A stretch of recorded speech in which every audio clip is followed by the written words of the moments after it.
አንተ ሲጀምር ነገር ልንገር ወንድም፣ አንደኛ ነው ያውም እኔ ከወንድም ባለፈ ገና የሰው ሰውን ጨምረል እንዴት ታሳስራለህ? ባልተጣራ ምን መረጃ ይዛል? ያጣራው ነገር አለ? አሁን እነዚህ እኔ ልንገር አንድ ጊዜ ወንድም ይስማኝ። አሁን መረጃ እኮ ከሌለ እነዚህ ሰዎች ንጹህ ከሆኑ እነሱን የማሰረም እንትን የለበትም፣ ህግ ይፈታቸዋል። ነገ ከነገ ለምንድን ነው አንድ ቀን ቢንገላቱት እስኪጣራ ድረስ መግባት ካለባቸው ይገባሉ። ልንገር አንድ አዳምጠኝ። ቆይ ይሄንን ነገር ለማድረግ የሆነ ፍንጭ ሊኖር ይገባል። ምንም ያገኘው ነገር የለም። በውሸት መረጃ ነው ያስገባቸው አይደለ? ወይንም ምን እንሂድ ልጆቹን አስፈትተማ ትሄዳለህ። እነዚህ ልጆች ምንም ነገር ስለሌለባቸው እሺ፣ ችግር የለም። በደንብ አድርጌ ነው የማወራው። በደንብ ነው የሚመለከተኝ። አላጠፋው ጥፋት እኮ ነው እያደረግሽ ያለሽው። እንደዚህ አትበይ እያልኩሽ ነው። ወይኔ አንተ ለምን እንድንጣላ ታደርጊያለሽ? አሁንም እኮ ሌላ ጸብ እየፈጠራችሁ ነው እንዴ? ለምንድን ነው እንደዚህ የምታወሪው? በጣም እንትን አለሽ ብዬ ነው። እና ማሰቧ ክፋት ነው እንዴ? ታላግጥ ያኔ ማወቅ ነው ተረባለ። በቃ አሁን ብዙ ይሰምኛለሽ። ስለወንድሜ በዚህ ልክ መቆርቆሯ አሪፍ ነው። እናመሰግናለን። ችግር የለም። ግን ደግሞ የትኛውም ሰው ጥፋት ከሌለበት ይወጣል፣ ጥፋት ካለበት ደግሞ እዛው ይቀራል። እነዚህ ልጆች ንጹህ ከሆኑ በዚህ ልክ እኔን እየጠሩ ፎቶ እየለጠፉ የሆነ ነገር መቀለዱ ለምን አስፈለገ? እውነት ካላቸው እውነት ያለው ሰው አርፎ ነው ነገሮችን አንድ ነገር ላስረዳ። እነሱ እየጠሩኝ እኔን እየጠሩኝ የእኔን ጓደኞች በሄርሜላ መጥፋት እየሳቁ እየቀለዱ እንደገና ፎቶ እየለጠፉ 10 ቦታ ላይ በዚህ ልክ መሄድ አይጠበቅም። ነገሮቹ ውሸት መሰሉን። እውነት ቢኖራቸው ልንገርሽ፣ በቃ አሁን አይደለም አሁን ስትታሰሪ ወይ የሆነ ህግ ምናምን እንትን ሲይዘው ነው እንዴ ነገሩ የምትንበጫ ምንም አልተንበጫበጭኩም። ይኸውልህ እኔ ጋር እውነት ስላለ ምንም ቢያበጫብጫኝ ነገር የለም። በኮንፊደንስ ጥግ ድረስ ሄዳለሁ። መሄድ ካለብህ በደንብ ነው የምሄደው። ምንም እኔ ስፈራም ስንበጫበጭም አይታኝ አታውቅም በህይወቴ። አይገርምህም? አብርሽ አሁን ልንገርህ አይደል እኔ በአጠቃላይ አሁን እነዚህ ልጆች እኮ ምን ሊገድሉ አይደለም የሄዱት። ምንድን ነው ወጣት ናቸው። ይዩት፣ 1-2-3 ቀን ይታሰሩና ይዩት። ንጹህ ከሆኑ ይፈታሉ። ንጹህ ካልሆኑ ደግሞ ጀመር ችግር የለውም። በውሸት ያሳሰርክበትንም ደግሞ ስም በማጥፋት ያሳሰርክንበትም ነው። አንተም 3 ቀን 4 ቀን ታየዋለህ። ምን ችግር አለው? አስገብኝ። ለእኔ ችግር የለውም። ግን ደግሞ እነዚህ ልጆች እውነት እኔ አሁን አንተን ነው ማስረዳት፣ እሷን አላስረዳት። ለምን እዛ እሷ ተከራክረን ቃል ሰታ ምናምን ይቅርታ ጠይቃ ምናምን ነው የወጣችው። ገባህ አይደለ? ስለዚህ ነገም ከነገ ወዲያ አሁንም እስኪረጋገጥ ድረስ ነው እነሱ ይቅርታ ጠይቀው ለአንተ አይደለም ለህግ ነው። በነገር ላይ ልጨርስ እኮ አሁን ረጅም አላወራም። እነዚህ ልጆች እስኪረጋገጥ ድረስ ገብተዋል አይደል? የተረጋገጠ ቀን እሷም ትገባለች። እሷ አሁን ልጅ ስላላት ምናምን አይደለም። እኔ ነኝ ነገሩን ያቀለልኩት።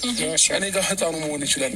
ትክክለኛ እውነት ካለ ይታሰራሉ፣ እውነት ከሌለ ደግሞ ይወጣሉ። አለቀ። ማንም ህግ ደግሞ የትኛውም ንጹህ ሰውን የማሰር ማንም እንትን የለውም። ስለዚህ ነገሩ እስኪጣራ ድረስ ገብተዋል፣ ይግቡ፣ አለቀ። ስለዚህ ይህን ደግሞ የሆነ ሰው የሚሞትበት ቦታ አይደለም የገቡት። እኔ አሁን በመጀመሪያ ደረጃ ሲጀመር እኔ አላወኩኝም። በቃ አንተ ሲጀመር ስጠራኝ እኔ ለሌላ ነገር የጠራኸኝ ነው እንጂ መሰለኝ። አሁንም እኔ ሲጀመር አሁን ሩታም ጠርታኝ እኔ ሩታም ስጠራኝ ለሌላ ነገር ነው የመሰለኝ። ሲጀመር እኔ ኤፍሬም ታስሯል፣ ዳኒ ታስሯል። ጭራሽ እሷም ገብታ መውጣም በፍጹም አላወኩም። አሁን ነው የማውቀው። ኤፍሬም ትናንትና ባደረጉት ነገር እኔ ደስ ስላላለኝ ወንድሜ ልክ አይደለም ብዬ ከወንድሜ ጋር ቀን ተገናኝተን ከእሱ ጋር በጣም ብዙ ነው የተጨቃጨቅ ነው። እንዳውም እኔ ከቡዜ ጋር መሆኜ ምን እንደሆነ እንድጠይቅልኝ ልጠራት ነበር። እሷ ማት ድንገት ተኝታ ነበር። እኔ አግኝቼ ከእሱ ጋር ስንትና ስንት ተጨቃጭቀን ከአሁን በኋላ እንደዚህ ነገር በፍጹም አላደርግም ብሎ እንደ ታላቅ ታዞኝ ተስማምቶ እሺ ብለን ተለያይተን አሁን ደግሞ ማታ ላይ ይሄንን ዱብዳ ስሰማ ልበል ታዲያ ምን እንድል ነው የምትፈልገው? አንደኛ አስረዳው እኮ በቃ የገቡበትን ምክንያት አስረዳው። በቃ እነዚህ ልጆች እኛ በዚህ ልክ ሰው ጠፍቶብን የሁሉ ነገር እየሆነ እነሱ እየቀለዱ ነበር አይደለ? ስለዚህ እነሱ ተጠርጥረዋል። ኦልሬዲ በቃ በጥርጥር ውስጥ ገብተዋል። ስለዚህ ያ ነገር እስኪረጋገጥ ድረስ ገቡ። አለቀ። 3 ቀንም 4 ቀንም ለምን ሳምንትም አይታሰሩም? ቢያንስ እንኳን ልጁን በእኛ አታናገረውም ወይ? ይኸውልህ ወንድሜ ስማኝ፣ እኔ እኮ አውርቼው ነበር ኤፋን ትናንትና አውርቼው እሺ ብሎኝ ተስማምቶ ጨርሶ ማታ ሳይ ሌላ ነገር ነው የተሰራው። እያላገጡ አይደረግም። ገባ? ልጁ ማየት አለበት በመጀመሪያ ደረጃ። ገባ? ለምን መሰለህ? ይሄ የሆነ ነገር ከሌለ በስተቀር እንዲህ አይሆንም። ልጁ እናንተ ግን ሲጀምሩ ሁለታችሁ በራሱ ልክ ናችሁ። አንተ ራስህ ልክ ነህ እንዴ? ምንድነው የምታወሩት? ምንድነው የምታወራው? ምንድነው ወንድሜ ስለሆነ አይደለም ባይዘው። እሺ እኔ ወንድሜ አሁን ለምሳሌ ሌላ ሰው ቢሆን ቀድመ አሳሰረው የምትለኝ አንተ ነህ። እሱ ወንድም ስለሆነ አይደለም። የሚያደርገው ነገር ትክክል ካልሆነ ወንድምም ይሁን መቀጣት ባለበት መንገድ መቀጣት አለበት። ወንድሜ ከሆነ መቀጣት አለበት። ግን እኔ ምን መረጃ ይዘሃል ነው በቃ ምን መረጃ አሁን እኮ ተቀጥቶ እኮ አይደለም በውሸት ነው ያሳሰረው ዴቭ። ተቀጥቶ እኮ አይደለም እስኪጣራ በውሸት ነው ያሳፈረው። እኔ ዴቭ አልገባህም። ምን እንዳለ ልንገርህ። ይረጋጋል ልጁ ምን እንዳለ ልንገርህ። ከመሆን ልጅቷን ከማላጋት አሳግተዋታል። 100% እርግጠኛ ነኝ ብሎ የውሸት ቃል ሰጥቶ ነው የወጣው። 100% እርግጠኛ እኮ በምንድን ነው? አሁን እዚህ ጋር መጥተሽ እኮ በዚህ ልክ ምብሮ ማለት አይጠበቅብሽም። ምን እዛ ቅድም እኮ አብረን ነበርን አይደል? ተናገርኩኝ እኮ መናገር አለብኝ። መሬት ሆነሽ ነው ይቅርታ። እኔ እንደዚህ መናገር ያለብኝ ተናግሬያለሁ። ውሸታቸውን መስሎኝ ቀልድ መስሎኝ ነው ይቅርታ ምናምን። እኔንም ይቅርታ ፊት ነው ይቅርታ ግን ነው ይቅርታ የጠየቁት። አንተን ይቅርታ አልጠየቁም።